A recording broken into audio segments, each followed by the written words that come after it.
Hello दोस्तों, welcome to sleepy classes. आप सभी का स्वागत है स्लीपी क्लासेस के मेन से डे के आज के सेशन में।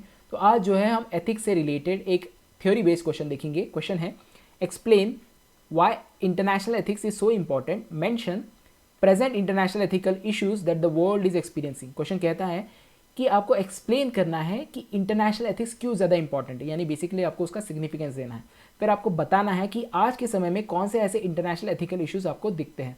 तो दो चीज़ें यहाँ पे बहुत ज़रूरी आपको पता होनी चाहिए। वो है पहली तो इंटरनेशनल एथिक्स क्या होता है, इसके बाद आपको पता होना चाहिए कि करंट बेस्ड यानी आज के समय में कौन से ऐसे इंटरनेशनल रिलेशन के पर्सपेक्टिव से एथिकल चैलेंजेस हमें दिखते हैं that the world is facing. तो इसको कैसे अप्रोच किया जा सकता है, तो इंट्रोड्यूस कर सकते हैं हम आंसर को with definition of international ethics. फिर आप बताएंगे कि क्यों इतना इंपॉर्टेंट इंटरनेशनल एथिक्स यानी उसका सिग्निफिकेंस देंगे।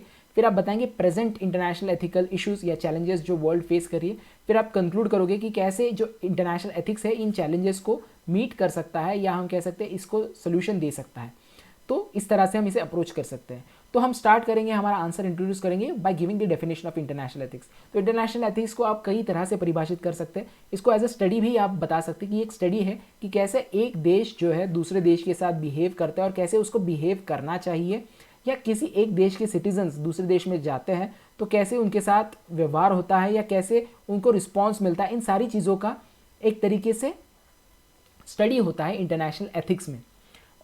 अब इसको और भी कई तरह से इसको परिभाषित किया जा सकता है, जैसे हम इसको बेनिफिट्स के रूप में से भी इसे देख सकते हैं कि अगर हम हमारे जो एक्सचेंजेस है, हमारा जो रिलेशन है, हमारा जो इंटरेक्शन है एट बोथ लेवल यानी इंटरनेशनल लेवल यानी स्टेट टू स्टेट लेवल या फिर सिटीजन टू सिटीजन लेवल, वो अगर हम एथिकल रखें तो ये पूरी दुनिया को एक ऑफर कर सकता है सम बेनिफिट्स।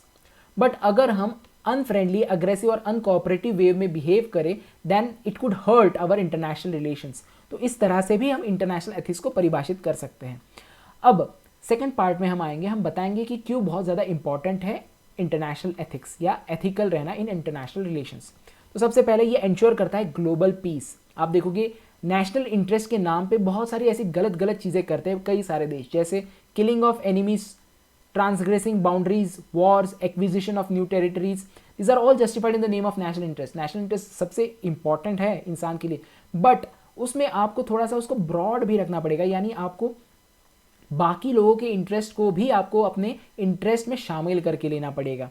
तो जैसे हम हमारी जो कुछ नीतियाँ हैं, जैसे neighbour first policy, look east policy, ये क्यों किए हमने एक एथिकल हमारा जो जेस्चर है towards our neighbour that is quite seen in our policies. इसीलिए आपको जो है ग्लोबल पीस अगर इंश्योर करना है, so you have to ensure that you do not blindly follow a narrow national interest. National interest narrow नहीं होना चाहिए, वो ब्रॉड होना चाहिए। सबसे पहले ये है, अदरवाइज ग्लोबल पीस जो है वो इंश्योर नहीं कर पाएंगे। इसके अलावा अगर आप इंटरनेशनली एथिकल रहते हो या इंटरनेशनल एथिक्स फॉलो करते हो then you ensure equality between nation.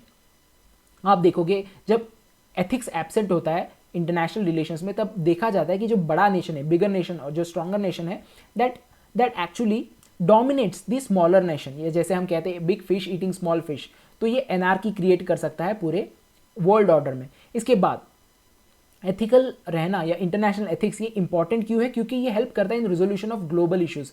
हमको कोऑपरेटिव एथिक्स की बहुत ज़रूरत है, cooperative ethics specially in international domain, क्योंकि बहुत सारे ऐसे इश्यूज है जैसे terrorism, territorial disputes, refugee crisis, ये एक नेशन कभी सॉल्व नहीं कर सकता। इसके लिए सभी के हाथों की ज़रूरत है, सभी देशों के हाथों की ज़रूरत है। इसीलिए बहुत इंपॉर्टेंट हो जाता है to ensure international ethics because it helps in resolution of global issues.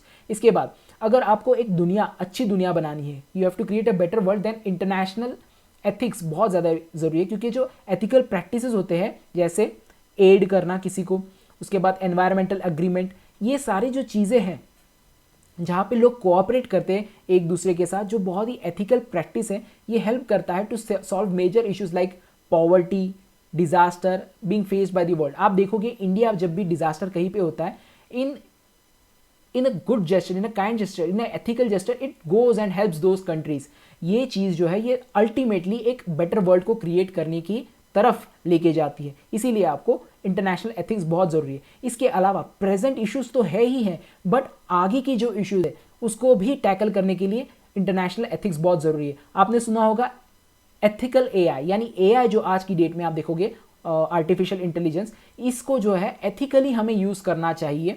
इसके जो है रैमिफिकेशंस बहुत ज़्यादा हो सकते हैं जो इनइक्वालिटी को बढ़ा सकते हैं, डिस्क्रिमिनेशन, प्रेजुडिस को बढ़ा सकते हैं अगर हमने एआई में एथिक बेस्ड एआई नहीं रखा। तो इसीलिए अग्रीमेंट बन रहे हैं आज की डेट में ऑन एथिकल एआई कि आगे जो फ्यूचर में जो चैलेंजेस है जो एआई पोज कर सकता है उसको मिटिगेट करने के लिए पहले ही हम ऐसे गाइडलाइन बना रहे हैं जहां पे हम एथिक्स जो है वो इंश्योर करेंगे in our application and even design of AI. इसके अलावा क्लाइमेट चेंज से रिलेटेड हमारे जो एग्रीमेंट्स होते हैं, इसके अलावा वैक्सीन डेवलपमेंट से रिलेटेड जो कुछ भी हम करते हैं इन कोलैबोरेटिव मैनर, ये सारी चीज़ें जो है ये फ्यूचर चैलेंजेस को मीट करने के लिए, इसीलिए हमको चाहिए ethics of care for future generation.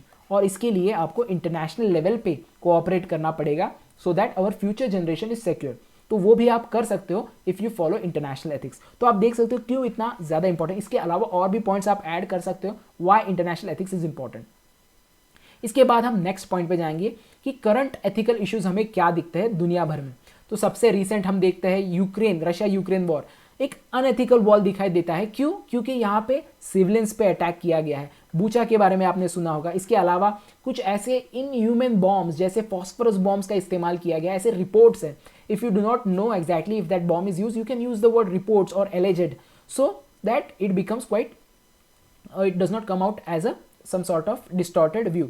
तो जो अनएथिकल चीज़ें दिखती है हमें वो हम बता सकते हैं। Attack on civilians and use of inhuman bombs, this is one ethical unethical thing that we are seeing in the current context. इसके अलावा जो इंटरनेशनल डिप्लोमेसी है वो भी नैरो इंटरेस्ट से गाइड होती है। जैसे हम बात करते हैं कॉमन एजेंडास की, कुछ ग्लोबल कॉमन एजेंडा से, जैसे एसडीजी गोल आपने सुना होगा, सस्टेनेबल डेवलपमेंट गोल, या फिर पेरिस एग्रीमेंट।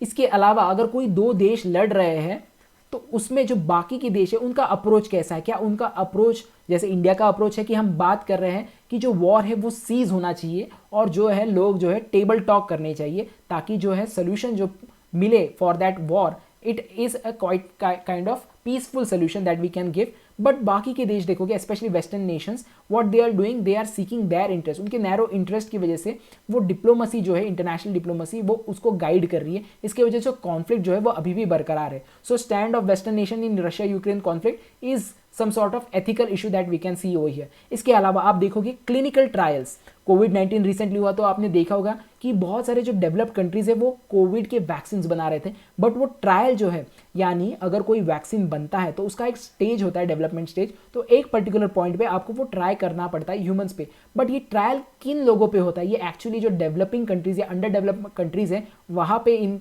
मेडिसिन या इन वैक्सीन की ट्रायल होती है, जो हमें दिखाई दी थी इन कोविड-19 वैक्सीन। ऑल्सो अफ्रीकन कंट्रीज में इनको ट्राई किया गया था। This is also an ethical challenge, ethical issues. इसके अलावा डेब्ट ट्रैप डिप्लोमेसी, यानी किसी देश को इतना ज़्यादा लोन दे देना कि वो उस लोन को रीपे ही ना कर पाए, तो उसको कहते हैं डेट ट्रैप डिप्लोमेसी। जो श्रीलंका जो आज के समय में क्राइसिस फेस कर रहा है, इसका एक कारण है, बहुत सारे कारण है, गवर्नेंस भी एक बहुत बड़ा इशू है, but debt trap diplomacy by China is one of the issue. इसके अलावा जो थ्रेट है टू रूल बेस्ड ऑर्डर, यानी हम बात करते हैं कि एक रूल होता है जो सभी लोग फॉलो करते हैं, कुछ कॉमन मिनिमम एजेंडा होता है हर देश का, सारे देशों का मिला के, तो उसको हम फॉलो करते हैं। इसके लिए हमने बहुत सारे ऑर्गेनाइजेशंस खड़े किए हैं, जैसे यूएनएससी, डब्ल्यूटीओ, यूनेस्को।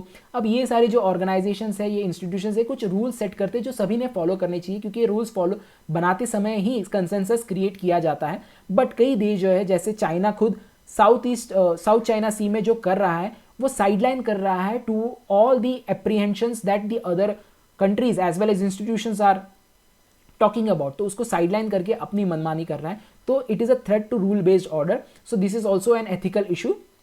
सो आप देख सकते हैं कि बहुत सारे बच्चे हैं जो रशिया पे ही पूरा फोकस करेंगे, बट आपके आंसर को आपको डाइवर्सिफाई करना है, अलग अलग पर्सपेक्टिव आपको लाना है, so that you can show the ethical issues that are present in the world. इसमें और चीज़ें भी आप ऐड कर सकते हो इफ़ यू नो। अब इसके बाद हम कंक्लूजन में बताएंगे जो करंट डिस्टर्ब्ड ग्लोबल ऑर्डर है, इसमें एथिक्स जो है बहुत इंपॉर्टेंट रोल प्ले करेगा, क्योंकि ये स्टेबिलिटी लाएगा in the relations of the people. इससे क्या होगा कि आप अवॉइड करोगे अनड्यू वॉर, कन्फ्लिक्ट, और एक इकोसिस्टम क्रिएट कर पाओगे जहाँ पे म्यूचुअल ट्रस्ट, गुडविल और कॉन्फिडेंस रहेगा देशों में।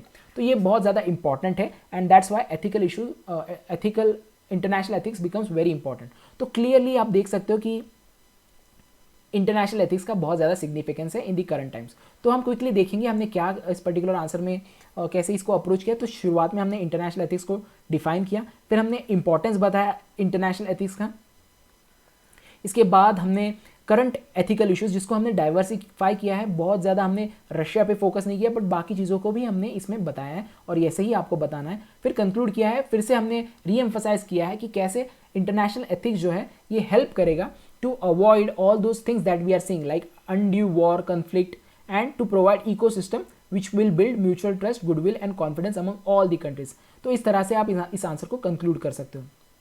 अब मैं कुछ आपको हमारे प्रोग्राम्स के बारे में बता दूं।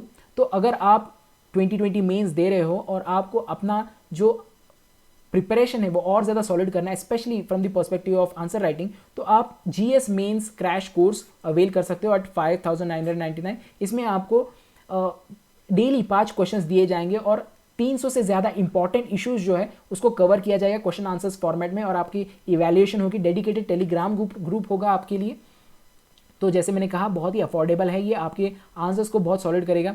इसके अलावा अगर आप टेस्ट सीरीज़ पे फोकस करना चाहते हो तो आप देख सकते हो कि एक टेस्ट सीरीज़ है हमारी जहाँ पे आपको 8 सेक्शनल टेस्ट और 4 फुल लेंथ टेस्ट मिलेंगे। Complete mentorship based test series होगी, यानी मेंटर्स आपको अलोकेट किए जाएंगे जिनसे आप क्वेरीज पूछ सकते हो। टेस्ट जो है अलाइन होगी to UPSC exam pattern, video solutions provide किए जाएंगे मॉडल आंसर्स के साथ और डिटेल्ड फीडबैक मिलेगा बहुत ही टाइमली में।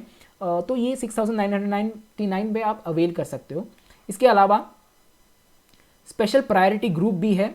अगर आप एक मेंटर से आप सिलेक्टेड कैंडिडेट जो है जो मेंटर कर सकते हैं आपको, और सिमिलर आप उसी पैटर्न में आप Q&A फॉर्मेट में आप 300 से ज़्यादा इंपॉर्टेंट इश्यूज कवर करेंगे। 12 टेस्ट होंगे, 8 सेक्शनल, 4 फुल लेंथ और 5 क्वेश्चंस डेली आपको कवर कराए जाएंगे। तो इसका अगर आप प्राइसिंग देखें तो it comes at around 10,999। So you can avail these courses if you really feel need of it, and that's it from today's session. Let's meet in the next session. Till then, thanks and bye.